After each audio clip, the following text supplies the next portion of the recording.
Assalamualaikum everyone, I'm Dr. Aisha Asad and welcome to my YouTube channel सेहत की बात।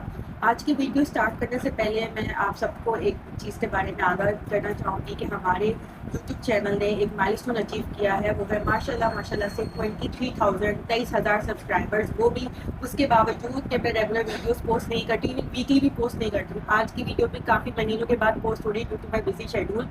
तब भी आप लोगों ने इतना प्यार दिया है, इतनी सपोर्ट दी है मेरे चैनल को कि हमने ये माइलस्टोन अचीव किया है। Thank you to my all subscribers. और मुझे उम्मीद है कि आगे आप सबकी ये जो प्यार और मोहब्बत है मुझे और मोटिवेट करेगा कि मैं डेली वीडियोस बनाऊँ, एटलीस्ट वीकली तो पोस्ट करूँ, और आगे भी आप लोग अपनी इसी तरह सपोर्ट को कंटिन्यू रखेंगे। अच्छा, आज की जो मेरी वीडियो है उसे बनाने का मकसद है कि एक बहुत ही अहम इशू पे बात करना। जैसे कि आपको जो भी बे औलाद लोग हैं या जिनका एक बच्चा है, आगे प्रेगनेंसी में होनी या मल्टीपल इश्यूज हैं, किसी के रिकरेंट मिसकैरेजेस है, मतलब बार बार इसकाते हमल होना, बहुत सारे मसाइल आजकल डेवलप हो चुके हैं।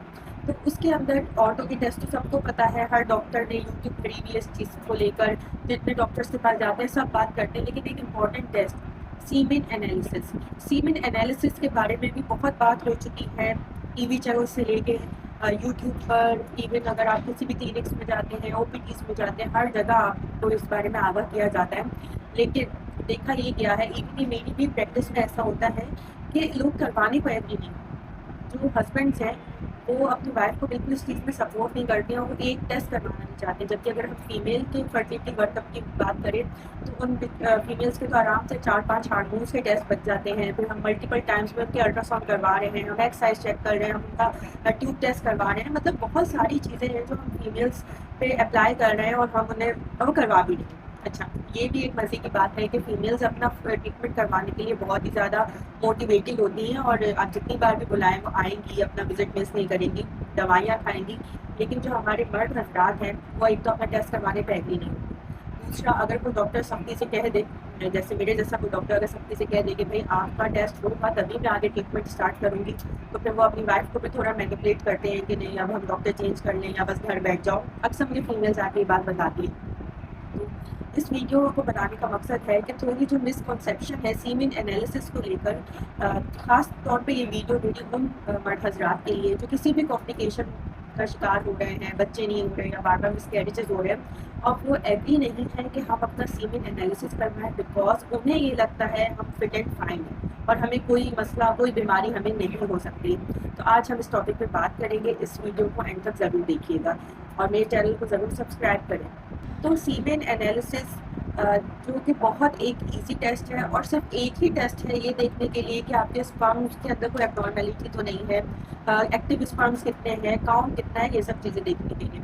देखिए, मेरे पास अगर कोई भी पेशेंट आती है, जब उसकी शादी को 6 महीने हुए हैं, 2 महीने हुए हैं, पहले तो हमारा अमूमन एज के अकॉर्डिंगली हम लोग डिसाइड करते हैं कि पेशेंट की एज कितनी है, उसके अकॉर्डिंगली हम उसे गाइड करते हैं कि अभी उसे ट्रीटमेंट करवाना है, टेस्ट करवाना है, या अभी किसी चीज़ की नीड नहीं है। लेकिन अगर कोई पेशेंट विलिंग है या अपनी सास के साथ या अपने घर वालों के साथ आ रही है, तो ये एक असूल होना चाहिए और सब डॉक्टर्स के लिए भी मेरा पैगाम है कि वो इस चीज़ को फॉलो करें कि अगर आप फीमेल के टेस्ट करवा रहे हैं, 10 किस्म के बेचारी के टेस्ट हो रहे हैं, तो एक टेस्ट जो है हस्बैंड का भी लिख दें, इससे कोई मसला नहीं होगा। और कोशिश करें कि आप जो है फीमेल के साथ हस्बैंड को बोलें। आप इस चीज़ को एक अपना मैंडेटरी एक रूल बना लें, क्योंकि अगर नहीं भी आ सकते हैं तो एटलीस्ट कहीं ना कहीं उनकी इन्वॉल्वमेंट दिखे, ताकि उन्हें भी इस चीज़ का एहसास हो कि उनकी वाइफ इन मसाइल के लिए कितनी तकालीफ से गुजरती है और कितने किस्म के उसके टेस्ट होते हैं, कितनी किस्म की हम उन्हें दवाइयाँ देते हैं, और कितना वो इस चीज़ के लिए मोटिवेटेड है कि उनकी औलाद हो जाए या बार बार मिसकैरेजेस नहीं हो और वो अपना टेस्ट भी इसलिए करवा सकें। काउंसलिंग बहुत इंपॉर्टेंट है। काउंसलिंग जो हमारे सोसाइटी में डॉक्टर्स भी बहुत कम फॉलो करते हैं कि वो पेशेंट को प्रॉपर टाइम दें, काउंसिल करें। अगर कोई हस्बैंड रिलक्टेंट है, वो टेस्ट नहीं करवाना चाह रहे, तो 1 to 1 एक डॉक्टर के साथ उस हस्बैंड की डिस्कशन होनी चाहिए। ठीक है, तो इसलिए जो फीमेल्स मेरी वीडियो देखती हैं, कोशिश करें कि अपने विजिट पर अपने हस्बैंड के साथ लेकर जाए, क्योंकि जो बात डॉक्टर पेशेंट के साथ कर सकता है वो आपके समझाने के, आपके बताने से हो सकता है कि हस्बैंड उस तरीके से ना समझ सकें। तो अब मैं थोड़ा हस्बैंड से ये जो अब आगे की वीडियो होगी उससे मैं कंटिन्यू करना चाहूँगी कि देखिए, हम आपका टेस्ट क्यों एडवाइस करते हैं। हम आपका टेस्ट इसलिए एडवाइस करते हैं ताकि आपके अंदर भी कोई प्रॉब्लम है, आपके फिट एंड फाइन फील करने से कुछ नहीं होता है। ठीक है, وی نیڈ این ایویڈینس، ٹھیک ہے، ہمیں ایک رپورٹ کروانا ہے اس طریقے سے. تو فیمیل بھی کہہ سکتی ہیں کہ مجھے بھی کوئی مسئلہ ہے. کتنی ہمارے پاس فیمیل پیشنٹس آتی ہیں جو بالکل صحیح ہیں، ان کے پیریڈس بھی نارمل ہے، کوئی انہیں اور ایشو بھی نہیں ہے، نہ انہیں کبھی پین ہے، لیکن اس کے باوجود جب ان کی ٹیسٹ کرواتے ہیں تو کوئی ہارمونل ایشو آ جاتا ہے یا پھر ان کے ایکسرسائز اچھا نہیں بن رہا ہوتا. تو یہ سب چیزیں آپ کو فیل نہیں ہو سکتی، اس کے لیے ہمیں ٹیسٹ کروانے ضروری ہوتے ہیں. تو ان ٹیسٹ کے اندر ہم کیا چیز دیکھتے ہیں؟ ہم دیکھتے ہیں کہ آپ کے جراثیم کی تعداد پوری ہے. آپ کے جراثیم کی اگر تعداد پوری ہے تو اس میں سے ایکٹیو کتنے ہیں، بلٹ اسپرمس جن سے پریگنینسی ہوتی ہے وہ اسپرمس کتنے ریپڈ ایکٹیو کتنے ہیں، کتنے اسپرمس ڈیڈ ہیں. اور اگر بار بار مسکیریجز ہو رہے ہیں تو ایب نارمل اسپرمس کی کوانٹٹی کہیں زیادہ تو نہیں ہے آپ کی. کہیں ہم فیمیل کی طرف تو ہم سب کی توجہ ہوتی ہے، سب ڈاکٹرس فیمیل کو ٹریٹ کرتے ہیں، لیکن کہیں نہ کہیں جو ہے میل کو ایزی اسکیپ مل جاتا ہے کہ ان کا ٹریٹمنٹ کہیں پہ مس ہو جائے.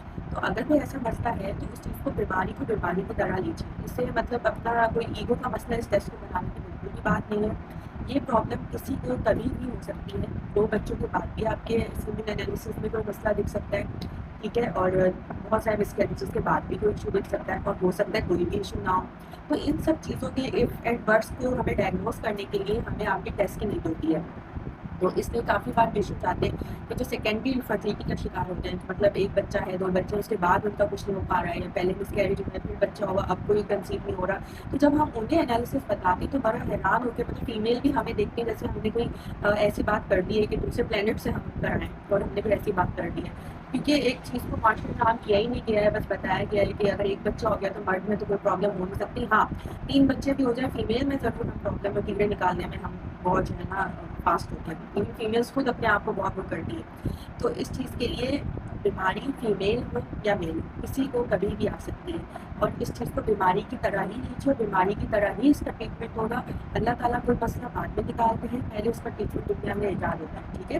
تو اس چیز کو جو بھی ٹریٹمنٹ ہے ڈاکٹر آپ کو جو ایڈوائز کرے سیریس ہو کے اپنی وائف کے ساتھ مخلص ہو کے آپ اس ٹریٹمنٹ کو دوائی پلیز اس میں ریکویسٹ کہ آپ لوگ استعمال کیجیے تاکہ جلد سے جلد جو آپ کی پرابلم ہے وہ ختم ہو سکے، بجائے اس کے کہ ٹیسٹ نہیں کروا رہے ہیں یا دوائیاں نہیں کھا رہے ہیں اور اس انتظار میں جو ہے وہ چیز ڈیلے ہوتی چلی جائے. آپ کا تو مسئلہ شاید نہ ٹھیک ہو یا شاید معجزانہ طور پہ ہو جائے، لیکن وائف کا جو گولڈن ٹائم پیریڈ ہوتا ہے، جو ایج ہوتی ہے، وہ پھر نکلتی چلی جاتی ہے ود پیسیج آف ٹائم.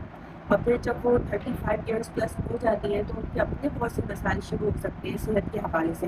اور تھوڑا ہم ہائی رسک پریگنینسیز بھی انہیں کاؤنٹ کرتے ہیں، اگر 40 پلس میں ہوں بچے میں ایب نارملٹی کے چانسز بھی ہو سکتے ہیں. تو یہ سب مسائل میڈیکلی پروون ہیں. تو ان سب چیزوں کو سمجھیں اور کوشش کیجیے کہ اگر آپ کی وائف جا رہی ہے ٹیسٹ کے لیے تو فوراً آپ بھی اپنے ساتھ میں ٹیسٹ کروا لیں.